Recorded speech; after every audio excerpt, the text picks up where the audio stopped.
दोस्तों, बहुत समय से आप लोगों के प्रश्न आ रहे हैं कि मुख्य द्वार पर जल छिड़कने का सही समय क्या होता है और सही विधि क्या होती है। मुख्य द्वार पर किस समय जल छिड़कना चाहिए?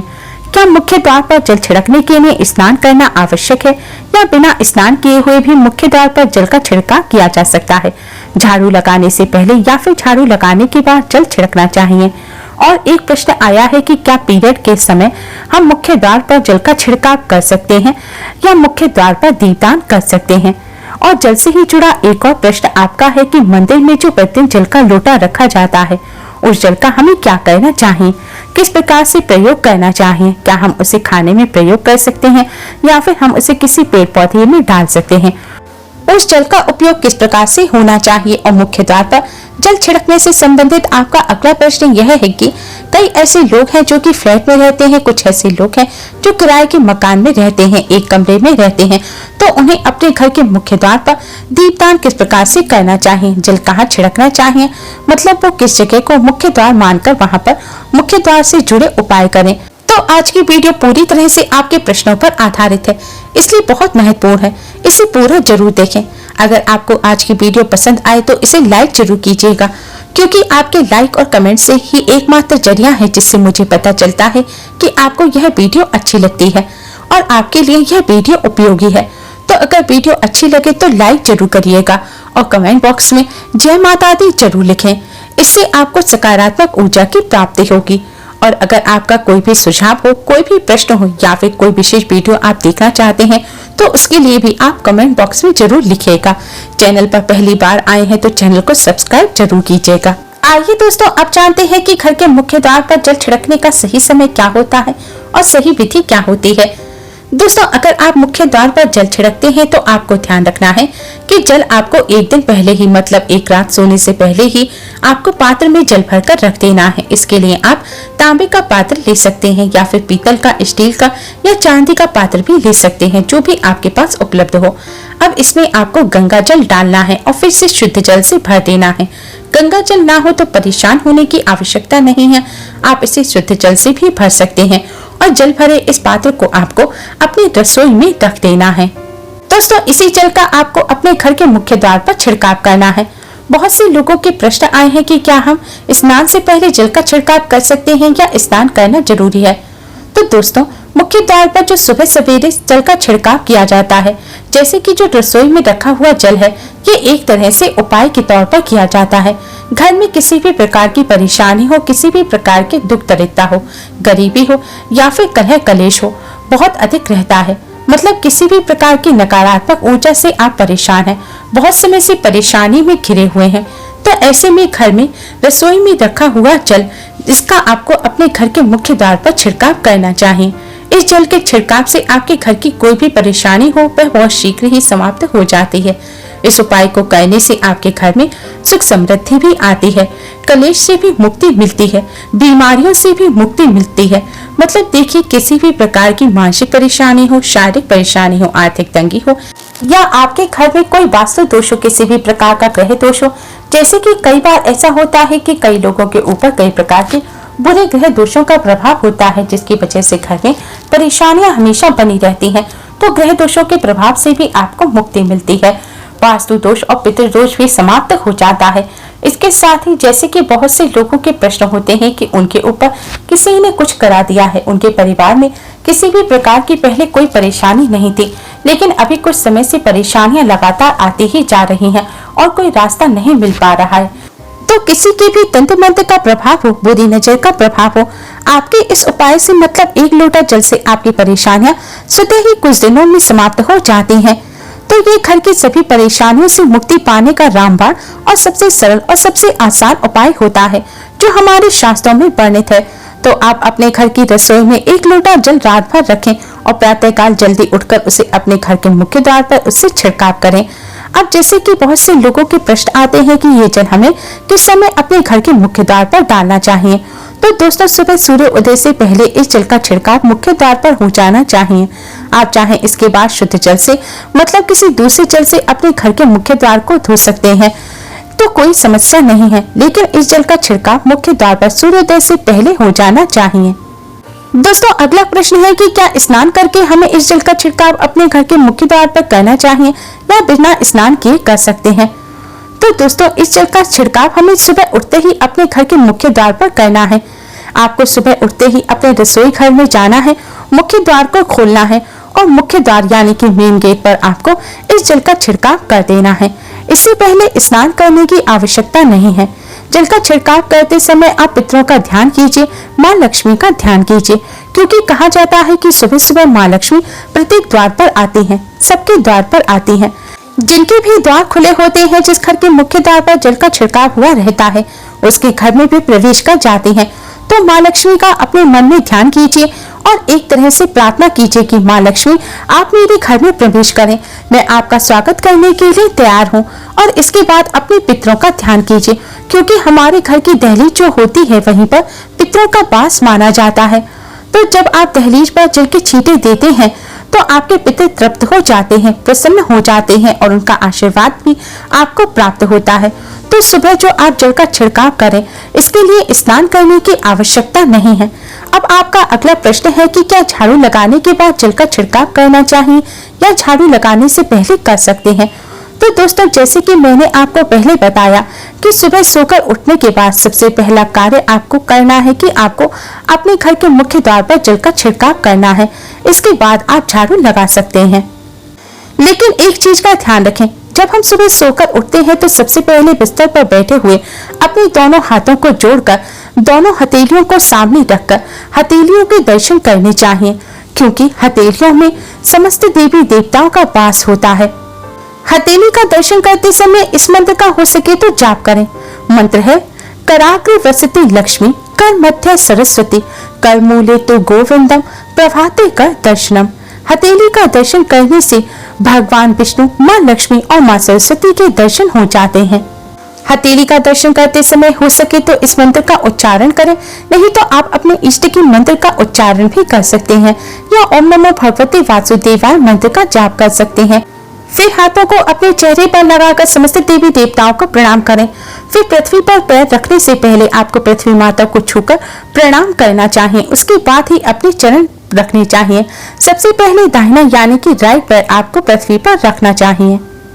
मतलब सुबह उठकर सबसे पहले हथेलियों के दर्शन कर धरती माता को प्रणाम कर सीधे रसोई में जाएं और रसोई में से जल लाकर अपने घर के मुख्य द्वार पर आपको छिड़काव करना है।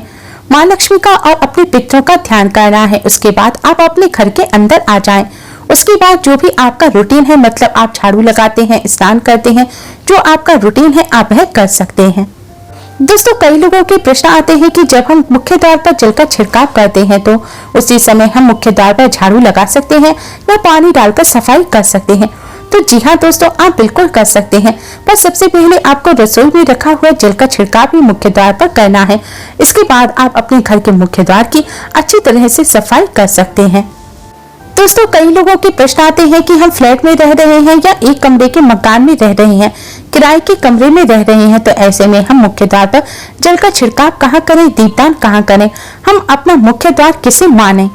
तो दोस्तों जिस गेट पर आपका नेम प्लेट लगा हुआ है, जिसे बंद करने के बाद आपका घर बंद हो जाता है, उसे ही आपको अपना मुख्य द्वार मानना है और वहीं पर आपको दीपदान करना है, वहीं पर आपको जल का छिड़काव भी करना है। दरवाजे से जुड़े उपाय जो हैं वह आपको उसी गेट पर करने हैं।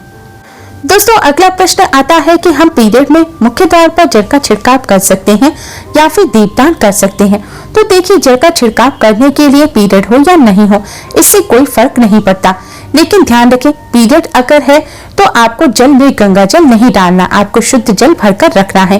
पीरियड जब ना हो तब आप गंगा जल डालकर रख सकते हैं, बस इतना सा आपको ध्यान रखना है। और दीपदान करना, दीपदान एक धार्मिक पूजा होती है और धार्मिक पूजा हम बिना शुद्ध हुए नहीं कर सकते, इसलिए पीरियड के दौरान आप जल का छिड़काव तो कर सकते हैं लेकिन दीपदान नहीं कर सकते। दोस्तों आपका अगला प्रश्न है कि मंदिर में क्या जल रखना जरूरी होता है। तो दोस्तों मंदिर में जो जल रखते हैं वह बहुत आवश्यक होता है। जल एक ऐसी चीज है जिसमें सभी प्रकार की एनर्जी ऑब्जर्व हो जाती है। जो हम पूजा पाठ करते हैं, मंत्रों का जाप करते हैं, यहाँ पर हम जो प्रार्थना करते हैं, जो भी हमारे मन की कामना हम कहते हैं भगवान से, वे सभी इस जल में समाहित हो जाते हैं। इसलिए पूजा करने से पहले घर के मंदिर में एक जल का पात्र जरूर रखना चाहिए और उसके बाद दीपदान करना चाहिए, यानी कि मंदिर में दीपक जलाना चाहिए। यह अग्नि और जल का एक तरह से बैलेंस भी हो जाता है और इसलिए शास्त्रों के अनुसार घर के मंदिर में 1 लोटा जल हमेशा होना चाहिए और दीप प्रज्वलित करना चाहिए। दोस्तों, अब प्रश्न उठता है कि मंदिर के जल का क्या करना चाहिए। तो अगले दिन स्नान आदि करने के बाद मंदिर में रखे हुए आप जल को उठाएं और इसका आप अपने पूरे घर में, सारे कमरों में, रसोई घर में छिड़काव करें। इससे आपके घर का शुद्धिकरण हो जाएगा, क्योंकि वो बहुत ही पॉजिटिव एनर्जी से भरा हुआ जल होता है और जल का छिड़काव करने से किसी भी प्रकार की नकारात्मक ऊर्जा का प्रवेश घर में नहीं होता। किसी भी प्रकार की परेशानी आपके घर में हो, आप नियमित तौर से इस जल का छिड़काव अगर घर में करेंगे तो निश्चित ही आपकी सभी परेशानियां दूर हो जाएंगी और किए कराए तंत्र मंत्र के प्रभाव से भी मुक्ति मिल जाएगी। दोस्तों, इस जल का अगला उपाय यह है कि आपके घर में अगर कोई व्यक्ति बीमार है तो इस जल को आप रोजाना उन्हें पिलाएं। यह जल इतना पावरफुल है कि इस जल को पीने से बड़ी से बड़ी बीमारी में राहत मिलने लगती है। कई बार ऐसा होता है कि कई दवाइयां कराने के बाद भी बीमारी ठीक नहीं होती, दवाइयों का प्रभाव नहीं होता। तो ऐसे में अगर आप यह जल पिलाते हैं तो दवाइयों का असर होने लगता है और बीमारी जल्द ही ठीक हो जाती है। दोस्तों, इस जल का अगला उपाय यह है कि अगर आपके परिवार में बहुत अधिक कलह कलेश रहता है, आपसी मतभेद रहता है, तो इस जल को परिवार के सभी सदस्यों को थोड़ा थोड़ा जरूर पिलाएं। ऐसा करने से विचारों में परिवर्तन आएगा, सकारात्मक विचार सभी के होने लगेंगे और आपस में मतभेद जो है वह दूर हो जाएंगे। परिवार से कलह कलेश और मतभेद हमेशा के लिए समाप्त हो जाएंगे। दोस्तों, मंदिर में रखे हुए जल का अगला उपाय यह है कि अगर आपकी कोई दुकान है, कोई व्यापार स्थल है, तो आपको प्रतिदिन यह जो जल है इसका छिड़काव अपनी दुकान, व्यापार स्थल पर भी जरूर करना चाहिए। इससे आपका दुकान, आपका काम बहुत अच्छा चलता है, मतलब किसी भी प्रकार की परेशानी आपके व्यापारिक स्थल पर नहीं आती। क्योंकि जैसा कि मैंने आपको बताया, ये जो जल होता है बहुत पावरफुल होता है, बहुत पॉजिटिव होता है। तो इस जल का छिड़काव करने से बहुत सारी परेशानियां स्वतः ही समाप्त हो जाती हैं।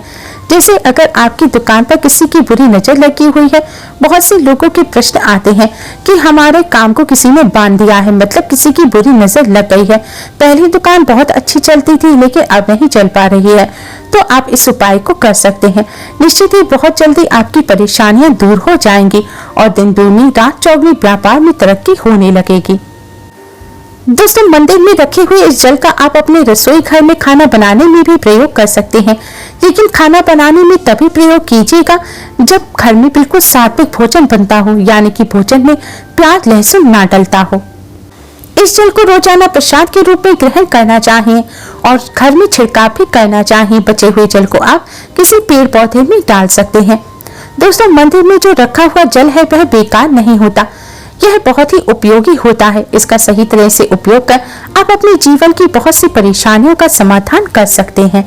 घर में छिड़काव करते समय आपको इस बात का ध्यान रखना है कि टॉयलेट में या कचरा रखने के स्थान पर, अशुद्ध स्थान पर आपको इस जल का छिड़काव नहीं करना।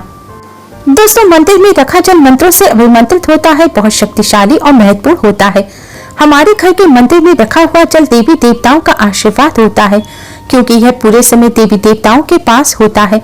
वहां पर भगवान का वास होता है और हर प्रकार की शक्ति इसमें समाहित हो जाती है, जो कि सकारात्मक शक्ति होती है। और इस जल का प्रयोग अगर हम सही तरह से करते हैं, मतलब इसको ग्रहण करते हैं, इसका घर में छिड़काव करते हैं, खाने में प्रयोग करते हैं, व्यापार स्थल पर डालते हैं, तो हमारी सभी समस्याओं का समाधान जल्द ही हो जाता है। और अगर कोई भी कार्य नियमित तौर पर, मतलब प्रतिदिन किया जाए, तो इसका लाभ हमें अवश्य ही मिलता है। कभी कभी करेंगे तो निश्चित ही आपको उतना लाभ दिखाई नहीं देगा, लेकिन अगर आप नियम बना लेंगे, हर रोज इस जल का छिड़काव घर में करेंगे, घर में प्रत्येक व्यक्ति को थोड़ा थोड़ा पीने को देंगे, बचे हुए जल को पौधे में डाल देंगे, व्यापार स्थल पर छिड़केंगे, तो बच्चों की जो बुक शेल्फ है वहां पर आप इसको छिड़केंगे। नियमित तौर पर अगर आप ऐसा करेंगे तो चमत्कार आपको निश्चित ही देखने को मिलेगा। इसी प्रकार से रसोई में रखा हुआ जो जल है उसका छिड़काव अपने घर के मुख्य द्वार पर कीजिए। इसका भी आपको बहुत ही शीघ्र लाभ दिखाई देगा, लेकिन इसे आपको अपने रूटीन में शामिल करना होगा। प्रतिदिन नियम से यह कार्य आपको करना होगा, तभी आपको इसका लाभ देखने को मिलेगा। और दोस्तों, कई लोगों के प्रश्न आते हैं कि मंदिर में जो जल दिन भर खुला रखा रहता है उसमें कीड़े मकोड़े या फिर गंदगी गिर जाती है, फिर इसका सेवन हम कैसे करें। तो जब आप पूजन करते हैं तो पूजन के टाइम इसको खुला रखिए और बाद में आप इसे किसी प्लेट कटोरी की मदद से ढक सकते हैं। इससे जल पूरी तरह से शुद्ध रहेगा, साफ सुथरा रहेगा और आप अगले दिन इसका इस्तेमाल कर सकेंगे। दोस्तों, उम्मीद करती हूँ आपको यह वीडियो पसंद आई होगी। वीडियो को लाइक कर फ्रेंड्स के साथ शेयर जरूर करें और यूजफुल वीडियोस के लिए चैनल को सब्सक्राइब कर बेल आइकन को जरूर दबाएं और कमेंट बॉक्स में जय माता दी जरूर लिखें। Thanks for watching. आज के लिए बस इतना ही। जल्दी ही मिलते हैं एक और नई वीडियो के साथ। तब तक के लिए नमस्कार।